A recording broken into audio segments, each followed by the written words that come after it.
Hello students, তোমাদের Rajshahi university shift 2 এর exam শেষ হয়ে গেছে। তো শিফট 2 এর অ্যাকচুয়ালি কাটমার্ক কিরকম হতে পারে প্লাস কোশ্চিনের অ্যানালাইসিসটা এখানে তোমার হচ্ছে এখন দেয়া হবে। তো মূলত শিফট 2 এর যে কোশ্চিনটা সেটা তোমার হচ্ছে শিফট 1 এর সাথে পুরোপুরি সামঞ্জস্যপূর্ণ না হলেও অনেকটাই তোমার হচ্ছে সাদৃশ্য আছে। প্রথমে যদি আমি আসি তোমার হচ্ছে ফিজিক্স সাবজেক্টটাতে। তো ফিজিক্সের ক্ষেত্রে তোমার হচ্ছে শর্ট সিলেবাসের বাইরে এখানে কোশ্চিন তুলনামূলক কম ছিল সম্ভবত। সম্ভবত এখানে তোমার হচ্ছে ৩টা কোশ্চেন ৩টা থেকে ২টা কোশ্চেন তোমার হচ্ছে শর্ট সিলেবাসের বাইরে। যেটা তোমার হচ্ছে ফার্স্ট শিফটে তোমার হচ্ছে ৪টা কোশ্চেন শর্ট সিলেবাসের বাইরে ছিল। এখানে ৩টা কোশ্চেন সরি। ৩টা কোশ্চেন তোমার হচ্ছে শর্ট সিলেবাসের বাইরে। আর ফার্স্ট শিফটে ছিল হচ্ছে তোমার ৪টা কোশ্চেন শর্ট সিলেবাসের বাইরে। আর তার মানে এখানে তোমার ২২টা কোশ্চেন হচ্ছে মেইন সিলেবাস থেকে এসেছে। তো এখন যেটা ব্যাপার সেটা হচ্ছে এখানে দেখা যাচ্ছে কিছু কোশ্চেন বেশ ঘুরিয়ে দিয়েছে। যেটা তোমার হচ্ছে ফার্স্ট শিফটে ছিল না। ফার্স্ট শিফটে তোমার হচ্ছে তুলনামূলক সহজ ছিল ফিজিক্সের যেটা শর্ট সিলেবাসের মধ্য থেকে এসেছে। তো সেই ক্ষেত্রে আমার এখানে মনে হয় যে এখানে হাইয়েস্ট এখানে তোমার হচ্ছে আমি ফার্স্ট শিফটের যেটা দিয়েছিলাম সেখানে 1.25 দিয়ে ক্যালকুলেশন করে দেইনি। তো এখানে আমি 1.25 দিয়ে ক্যালকুলেশন করে দিচ্ছি যাতে করে তোমাদের বুঝতে সুবিধা হয়। তো এখানে আমার মনে হয় যে হাইয়েস্ট তোমার হচ্ছে 25টার মধ্যে তোমার যে হাইয়েস্ট পাবে সে তোমার হচ্ছে এখানে 14 থেকে তোমার হচ্ছে 18 এই রেঞ্জে নাম্বার পাওয়ার চান্স বেশি। 14 থেকে 18 অন অ্যান এভারেজ দেখা যাবে যে তোমার হচ্ছে এখানে 10 থেকে 13 এর মধ্যে থাকবে এবং বিলো এভারেজ তোমার হচ্ছে 8 থেকে 10। তো সেই ক্ষেত্রে আমার মনে হয় যে এখানে তোমার হচ্ছে যারা খুব ভালো ফিজিক্স দিয়েছো তাদের ক্ষেত্রে দেখা যাবে যে 20 মার্ক থাকবে। অন অ্যান এভারেজে দেখা যাবে 15 এর মতো থাকবে ফিজিক্সে। আর বিলোর ক্ষেত্রে দেখা যাবে 11.25 এর মতো থাকবে। দেন আসি কেমিস্ট্রিতে। কেমিস্ট্রির কোশ্চেনটা তুলনামূলক সহজ হয়েছে, অনেক রিপিট ছিল। রিপিট বলতে গেলে তোমার হচ্ছে কোশ্চেন রিপিট না, টাইপ রিপিট বা অপশন রিপিট হয়েছে। কোশ্চেন হয়তো বা তুলনামূলক একটু চেঞ্জ করে দিচ্ছে, মানে যে কোশ্চেনটা আসছে সেই কোশ্চেনটা দেয়নি, একটু চেঞ্জ করে দিচ্ছে আর কি। তো এখানে তোমার হচ্ছে মনে হয়েছে যে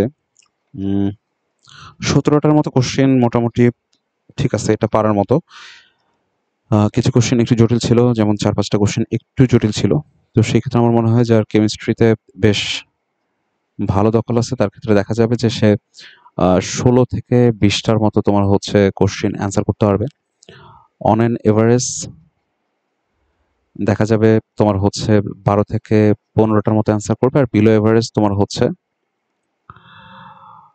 এই 10 থেকে 11টা এরকম অ্যান্সার করবে। তো সেই ক্ষেত্রে তোমার হাইয়েস্ট যারা খুব কেমিস্ট্রি খুব ভালো এক্সাম দিচ্ছে তারা 22 এর আশেপাশে পাবে।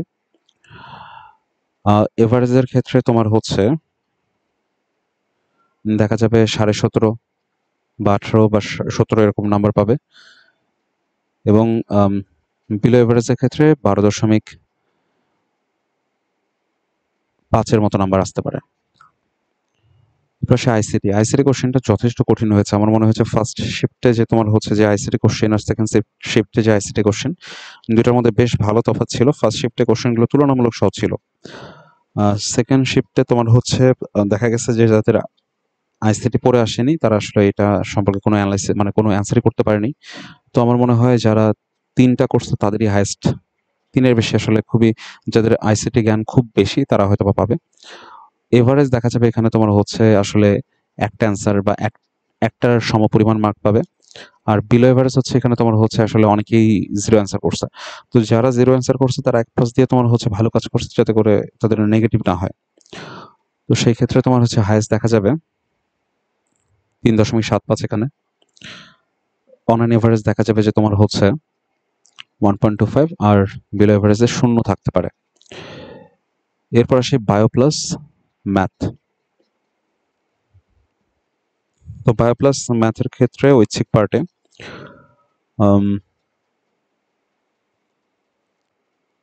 বায়োলজির কোশ্চেন খুব কঠিন করেনি।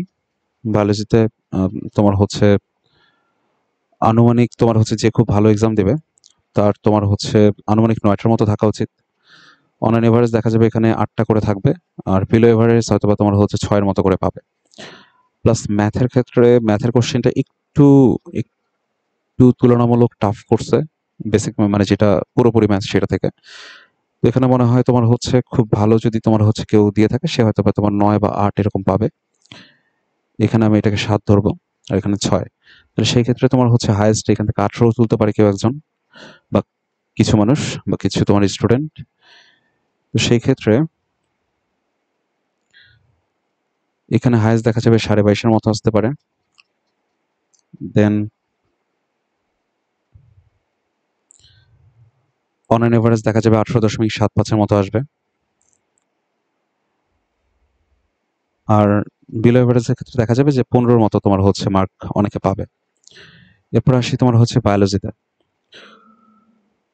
তো বায়োলজির ক্ষেত্রে কোশ্চেনটা যারা তোমার হচ্ছে মেডিকেল ঘরানার প্রশ্ন সলভ করে অভ্যস্ত তাদের কাছে অবশ্যই এটা বেশ সহজ একটা কোশ্চেন। বাট কিছু কোশ্চেন একটু তোমার হচ্ছে বেশি মুখস্থ বিদ্যার অংশ ছিল। সেক্ষেত্রে আমার মনে হয় এখানে তোমার হচ্ছে হাইয়েস্ট 17 থেকে 20-এর মধ্যে। অন অ্যান এভারেজ তোমার দেখা যাবে 14 থেকে 16-র মতো পাবে। আর বিলো এভারেজ তোমার দেখা যাবে যে 12 থেকে 13। তো সেই ক্ষেত্রে এখানে তোমার হাইয়েস্ট 22.5-এর আশেপাশে। এখানে তোমার হচ্ছে 18.75-এর আশেপাশে মানে এভারেজ। আর বিলো এভারেজের ক্ষেত্রে দেখা যাবে যে 15 আসবে। আচ্ছা, ম্যাথের ক্ষেত্রে ম্যাথের কোশ্চেন আমার খুব কঠিন ছিল না। শিফট 1 এর যে কোশ্চেনগুলো যারা দেখেছো তারা হয়তোবা কিছুটা বেনিফিট পাইছো, যে বুঝতে পারছো যে কি কি কোশ্চেন বা কিরকম টাইপের কোশ্চেন হতে পারে। ম্যাথের ক্ষেত্রে মনে হয় অ্যান্সার ছিল না এরকম একটা মেবি প্রশ্ন ছিল। তো যারা ওইটা দাগেছে তারা মার্ক পাবে না অ্যাকচুয়ালি। তো এখানে মনে হয় তোমার হচ্ছে যাদের ইঞ্জিনিয়ারিং প্রিপারেশন ছিল এখানে দেখা যাবে যে 18 থেকে তারা 22টার মতো পাবে। যারা তোমার হচ্ছে অন অ্যান এভারেজ এক্সাম দিয়েছে তাদের ক্ষেত্রে দেখা যাবে যে 14 থেকে 17-এর মতো পাবে। আর যারা হচ্ছে বিলো তারা দেখা যাবে যে তোমার হচ্ছে 12 থেকে তোমার হচ্ছে 13টার মতো পাইছে। তো সেই ক্ষেত্রে দেখা যাবে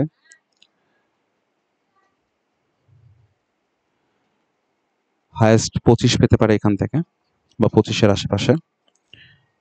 দেন অন অ্যান এভারেজের ক্ষেত্রে 18.75, আর বিলো এভারেজের ক্ষেত্রে তোমার হচ্ছে 15। তো এমন একটা মার্ক আসতে পারে। সো আমি যদি এই সবগুলোকে তোমার হচ্ছে সাম আপ করি, হাইয়েস্টের ক্ষেত্রে তোমার হচ্ছে যারা বায়ো প্লাস ম্যাথ দাগিয়েছো, তারপরে বায়ো, তারপরে ম্যাথ। তো যারা বায়ো প্লাস ম্যাথ দাগিয়েছো তাদের ক্ষেত্রে দেখা যাবে 20 প্লাস 22 প্লাস, এটা তো সবার জন্যই অ্যাকচুয়ালি 45.75।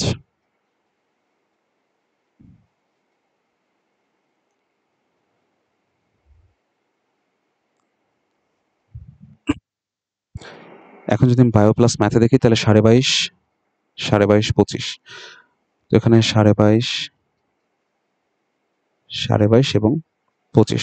তাহলে এটাকে যদি আমরা এখন সাম আপ করি তাহলে তোমার হচ্ছে এখানে হাইয়েস্ট 68.25-এর মতো আসবে। এখানেও সেম 68.25-এর মতো। আর এখানে তোমার আসবে হচ্ছে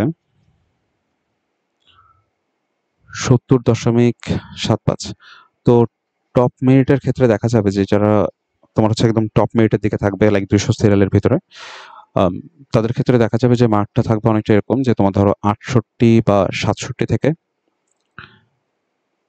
75-এর মতো। হয়তোবা এর থেকেও বেশি এক্সেপশনাল কিছু স্টুডেন্ট পাবে যাদের আসলে খুবই ভালো পড়াশোনা ছিল। বাট 67 প্লাস যদি তোমার আসে, বা তোমার ধরো 67 প্লাসের, এখানে একটা জিনিস আমি একটু বলি যে তোমরা অনেকে বিভিন্ন সলিউশন মিলাচ্ছ। তো সলিউশনগুলোতে যদি তোমার 2-একটা ভুল থাকে তুমি হয়তোবা ওইটাকে ধরে তুমি হচ্ছে তোমার নাম্বার হয়তোবা বেশি আসতেছে। তো তুমি সেক্ষেত্রে একটা কাজ করবে, তুমি যে নাম্বার পাচ্ছ তার থেকে 2টা বা 3টা কোশ্চেনের মার্ক বাদ দিয়ে তুমি ক্যালকুলেশন করে দেখবে তোমার কি 67-র বেশি বা এর বেশি আসে কিনা। যদি আসে তাহলে তোমার একটা ভালো পজিশন থাকবে যে 200 বা 300-র ভিতরে তুমি থাকবা।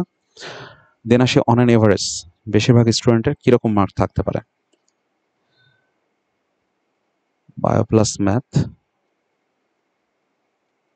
বায়ো এবং ম্যাথ। তো এই ক্ষেত্রে দেখা যাবে ফিজিক্সে তোমার হচ্ছে অন অ্যান এভারেজ 15,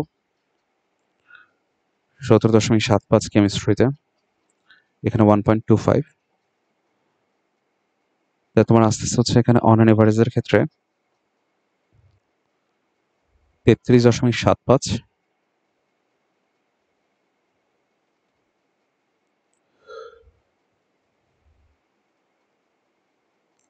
তো বায়ো প্লাস ম্যাথে হচ্ছে 18.75, 18.75, 18.75 ধরা হয়েছে।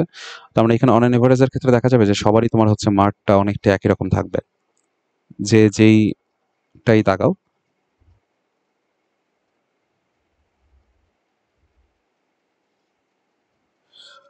তাহলে এখানে তোমার দেখা যাবে যে 52.5-র মতো তোমার হচ্ছে একটা মার্ক আসতেছে সবার ক্ষেত্রেই। তাহলে আমার মনে হয় এভারেজ স্টুডেন্ট যারা তোমার হচ্ছে এক্সাম দিয়েছো, যাদের হয়তো বা এখানে আমি একটু বলতে পারি যে মেইন মেরিটের ক্ষেত্রে তোমাদের যাদের 55 প্লাস আছে অথবা তোমার ধরো 56 প্লাস, তাদের মেইন মেরিটে তোমার হচ্ছে সম্ভাব্য তালিকায় তোমার নাম থাকতে পারে। হয়তোবা না থাকলেও তোমার দেখবা যে খুব ক্লোজ আছে, ওয়েটিংয়েও তুমি খুব ক্লোজ থাকবা। আর এখানে তোমার হচ্ছে অন অ্যান এভারেজের ক্ষেত্রে যে 52.5 আমরা মার্কটা পেয়েছি, তো এইটা তোমার হচ্ছে অনেকটা কাট মার্ক যেটা আছে সেটাকেও ইন্ডিকেট করে, কারণ তোমার হচ্ছে এখানে এভারেজ স্টুডেন্ট এই মার্কটাই পাবে। বিলো এভারেজের ক্ষেত্রে দেখা যায় যে এরা আসলে খারাপ দিয়ে ফেলছে পরীক্ষা। তো আমি এখানে মনে করি যে এখানে মেইন মেরিট আরেকটু তোমার হচ্ছে আমি একটু বেশি বাড়াই দিব, যে তোমার হচ্ছে 58 বা 60 প্লাস যারা পাবা তারা মেইন মেরিটে থাকতে পারবা আশা করা যায়। আর কাট মার্কের ক্ষেত্রে আমার মনে হয় যে এইটা 52 is quite a good score.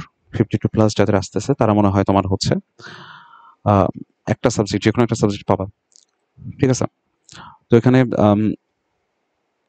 তোমার যে টপ র্যাঙ্কিং এরটা দেওয়া হচ্ছে 67 প্লাস বা 70-এর আশেপাশে মেইন মেরিট এবং কাটমার্ক, এটা আসলে শিফট 2 এর জন্য দেওয়া হয়েছে, এবং শিফট 1-এও কোয়াইট একই রকম কোশ্চেন হয়েছে। এখানে এখন ডিফারেন্সটা তোমার হচ্ছে ক্রিয়েট হয়েছে আইসিটি, ফিজিক্স, এই দুইটা জায়গায়। ফিজিক্সের ক্ষেত্রে দেখা গেছে যে এখানে তোমার হচ্ছে ফার্স্ট শিফটে শর্ট সিলেবাসের বাইরে একটা বেশি আসছে, সেকেন্ড শিফটে একটা কম আসছে, কিন্তু সেকেন্ড শিফটে আবার কোশ্চেন কিন্তু পেঁচানো ছিল। কেমিস্ট্রি কোশ্চেন 2 জায়গাতেই সেম করছে, ম্যাথ কোশ্চেন 2 জায়গাতেই সেম করছে, সেম টাইপের করছে। তো আমাদের এই 2 জায়গার কারণেই দেখা যাবে যে কাটমার্কটা একটু যদি তোমার শিফট ওয়াইজ রেজাল্ট দেয়, তাহলে শিফট ওয়াইজ এর ক্ষেত্রে যেটা রাজশাহী ইউনিভার্সিটি এর আগে করতো, শিফট ওয়াইজ এর ক্ষেত্রে তোমার হচ্ছে ফার্স্ট শিফটে তোমার হচ্ছে কাটমার্কটা একটু বেশি থাকবে, সেকেন্ড শিফটে কাটমার্কটা একটু তুলনামূলক কম থাকবে।